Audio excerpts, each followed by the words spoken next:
Esse é o 13º de 14 estudos sobre o livro de Jó. Agora no final da nossa série de estudos sobre o livro, tem um assunto que é importante a gente voltar para ver sobre ele. Logo lá no nosso primeiro estudo, eu tinha dito que o livro de Jó ele tem dois temas principais, né? E esses dois temas estão relacionados. O primeiro tema é a justiça retributiva divina. E o livro vai pôr em questão, será que Deus sempre retribui os bons e sempre retribui os maus, cada um de acordo com aquilo que ele faz? Então as pessoas boas elas sempre vão ter coisas boas na vida e as pessoas más sempre vão ter coisas ruins na vida? Esse é o primeiro dos grandes temas do livro de Jó. O segundo é, qual é a motivação para a justiça? Do ponto de vista do homem agora, o ser humano, por que é que ele deve fazer o bem? E isso tem a ver com o primeiro tema, né? O homem faz o bem porque Deus vai dar uma recompensa para ele, ou o homem deve fazer o bem somente pelo bem, porque o bem é o certo, porque é o justo. Então quando a gente olha para Jó, para o personagem Jó, a gente percebe algumas coisas. Olhando lá no capítulo 1, verso 1 do livro de Jó, a gente lê que Jó era um homem íntegro, reto, que temia Deus e se desviava do mal.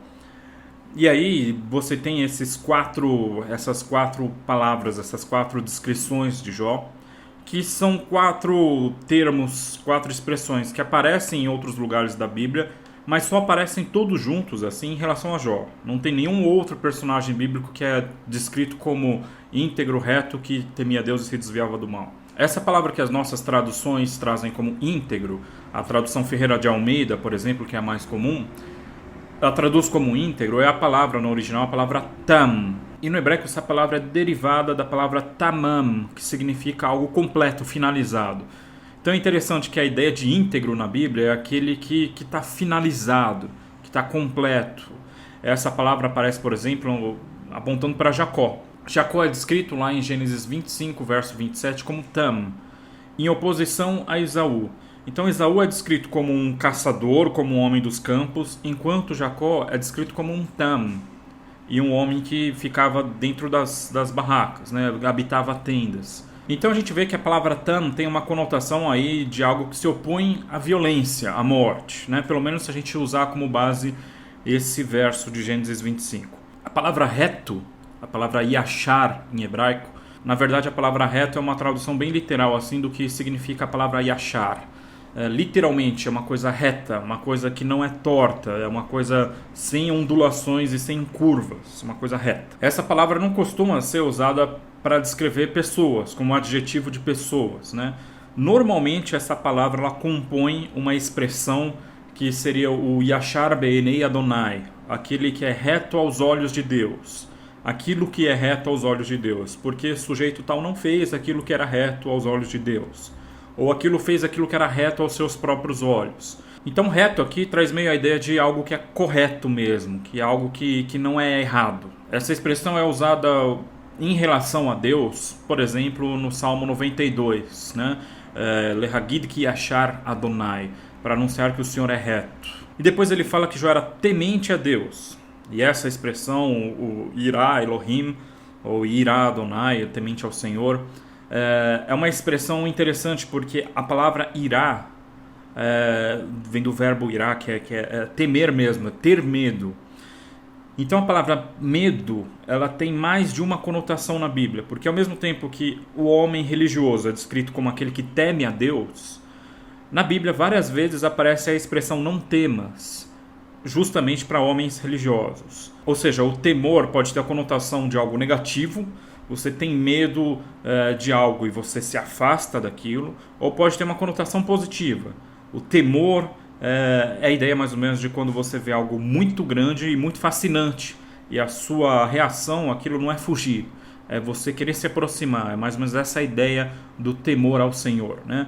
Lá em Provérbios 1, verso 7 vai dizer que o temor do Senhor é o princípio da sabedoria. Você reconhecer a grandeza de Deus, né? Você temer a essa grandeza é o princípio da sabedoria.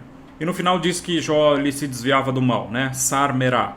Esse sar vem do verbo sur, que significa literalmente isso mesmo, de se desviar ou virar as costas a algo, né? Ou andar em direção oposta a algo. Essa é a ideia que Jó ele fugia de fazer aquilo que era ruim. E aí lá no nosso terceiro estudo, a gente estudou Jó capítulo 1, verso 9, né? Aquele debate entre Deus e Satanás. Satanás faz uma pergunta para Deus, e aquela pergunta que é importante no livro. A pergunta é a seguinte: será que Jó teme a Deus debalde, por nada? A gente comentou sobre essa palavra debalde no hebraico, a palavra hinam, que significa de graça, sem motivo. Jó é um homem justo sem motivo, ou ele só é um homem justo porque ele segue as recompensas? O interessante dessa pergunta de Satanás é que é a seguinte: o próprio diálogo entre Deus e Satanás deixa estabelecido que aquele homem que é justo, mas só é justo porque tem recompensas, ele não segue uma justiça verdadeira. Ou seja, seguir a justiça de verdade é fazer o que é justo mesmo que você não tenha recompensas por aquilo. Isso é meio que um consenso entre o próprio Deus e Satanás. Tanto que Deus aceita o desafio de Satanás para provar que Jó realmente era justo. Então você pode tirar as coisas dele, as recompensas que eu dei para ele, você pode tirar, você vai ver, ele vai continuar sendo justo. Jó segue a justiça pela justiça mesmo em si. Jó segue um ideal que é exposto lá em Deuteronômio 16, os versos 19 e 20. Diz assim: não pervertam a justiça, nem mostrem parcialidade. Não aceitem suborno, pois o suborno cega até os sábios e prejudica a causa dos justos. Suborno também conhecido como propina, né? Siga única e exclusivamente a justiça, para que tenham vida e tomem posse da terra que o Senhor teu Deus lhes dá. Outras traduções dizem: a justiça e somente a justiça seguirás. Você tem que ser justo pela virtude da justiça em si. E isso é uma coisa muito mais difícil do que parece. Por exemplo, eu já ouvi muitas vezes as pessoas falando, querendo incentivar as pessoas a serem mais caridosas, usando o seguinte argumento: você tem que fazer o bem para o próximo, porque quando você faz o bem para o próximo, quem se sente bem mesmo é você. Você ganha mais ainda do que o seu próximo. É curiosa essa frase, essa justificativa para você fazer o bem, a caridade, porque ela vai seguir exatamente aquele argumento que Satanás diz, né? Você não está fazendo o bem hinam, sem motivo, sem causa, de graça. Você está ajudando, na verdade, o próximo, está ajudando as pessoas, porque você vai se sentir bem. Você não está fazendo aquilo para ajudar a outra pessoa, você está fazendo aquilo para se ajudar. Ou seja, a gente consegue achar motivações egoístas até mesmo para fazer caridade.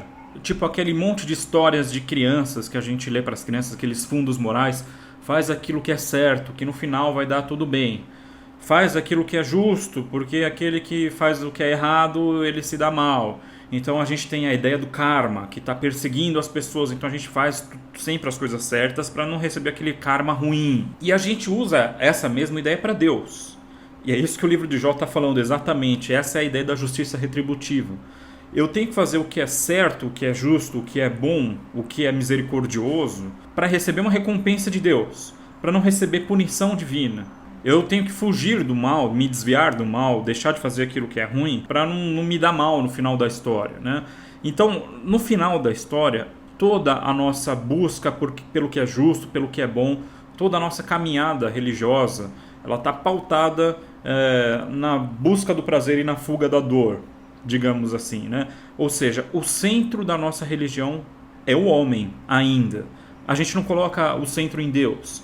O centro de tudo somos nós mesmos. A gente faz o bem para a gente receber recompensa. A gente não faz o mal para a gente não receber punição. Tudo é sobre a gente. E o livro de Jó mostra exatamente o oposto. Jó era um homem justo e mesmo assim ele passa por uma situação ruim. E quando ele questiona a Deus, Deus fala: Jó, isso não é assunto para você. Isso daí é uma questão minha.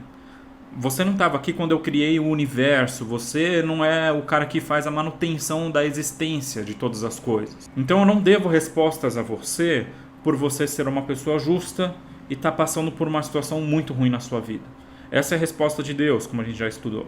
Deus é soberano. Ele está acima das coisas. A nossa justiça não deve estar motivada na recompensa ou na punição que Deus vai dar para a gente. Quer dizer, a nossa justiça não deve estar pautada na retribuição divina.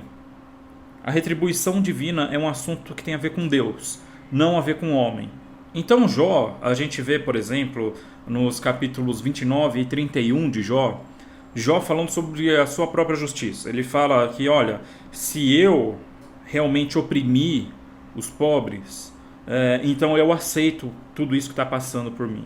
Se eu traí a minha esposa, se eu fiz mal para alguém, se alguém precisou da minha ajuda e eu virei as costas, eu mereço realmente tudo isso que eu estou passando. Quer dizer, Jó tinha consciência da sua própria justiça. Jó sabia que ele era uma boa pessoa. E ali nessa situação ruim que ele está passando, na pior de todas, Jó perde tudo que ele tinha, né? Perde família, perde os bens e no final os amigos ainda condenam ele. Jó decide, né, no capítulo 27, a que ele vai se apegar. Já que ele perdeu tudo, ele tem algo a que ele vai se apegar. Lembrando que, do ponto de vista de Jó, a impressão que ele tinha é que o próprio Deus tinha virado as costas para ele. Ou seja, até aquele em quem ele depositava a fé dele, e que a gente vê que a fé de Jó tem aqueles picos, né? Quando ele fala, eu sei que meu Redentor vive, ele vai se levantar sobre a terra, mas tem momentos que Jó olha e fala, eu fui abandonado por Deus, ele virou as costas para mim. Então até nesses momentos de baixa de Jó, aqui no capítulo 27 pelo menos, ele decide se apegar a algo. E aí ele diz o seguinte a partir do verso 1, e prosseguindo em seu discurso, disse... Vive Deus, que desviou a minha causa, e o Todo-Poderoso, que amargurou a minha alma. Quer dizer, Deus virou as costas para ele, né? Ele não pode contar com Deus, porque ele está na pior situação, ele é um homem justo, e Deus não parece estar se manifestando em relação a isso. Então, vive Deus, que desviou a minha causa, etc. e tal, que enquanto em mim houver alento e o sopro de Deus nas minhas narinas, não falarão os meus lábios iniquidade, nem a minha língua pronunciará um engano. Longe de mim que eu vos justifique, até que eu expire, nunca apartarei de mim a minha integridade. A minha justiça me apegarei e não largarei. Não me reprovará o meu coração em toda a minha vida, seja como o ímpio o meu inimigo e como o perverso o que se levantar contra mim. Quando Jó perde todas as esperanças, ele perde tudo, ele se apega a uma coisa. Como diz lá em Deuteronômio, a justiça e somente a justiça. A fé que depende da ação divina para você fazer aquilo que é certo é uma fé torta, é uma fé inferior. É aquilo que o próprio Satanás diz, olha, isso daí ele não está fazendo de graça. Isso daí não é de verdade, isso daí não tem uma motivação real. Então, usando aqui um exemplo bem ao estilo parábolas de Jesus, se você tem 2 filhos e você diz para eles, olha, você não pode maltratar o seu coleguinha, porque isso dói, igual dói em você, dói nele também. Você não pode fazer isso é errado, isso é ruim, isso é mal. E aí, um dos filhos obedece, só por você ter dito isso. O outro filho não, ele vai e maltrata os amigos dele. E você tem que punir ele para ele parar de fazer isso. Qual dos 2 filhos demonstra ter um caráter melhor? Qual dos 2 filhos é uma boa pessoa? Da mesma forma, que tipo de religioso nós somos? Que tipo de filho de Deus, digamos assim, você está sendo? Você é o filho que espera uma retribuição divina para você fazer aquilo que é certo, aquilo que é justo, aquilo que é bom? Ou você, só por entender aquilo que é Deus, o caráter de Deus, a bondade de Deus, isso já é o suficiente para te inspirar a se apegar à justiça, a se apegar àquilo que é correto e àquilo que é bom? Será que a nossa motivação para fazer inclusive aquilo que é certo é uma motivação egoísta? É uma pergunta para a gente pensar.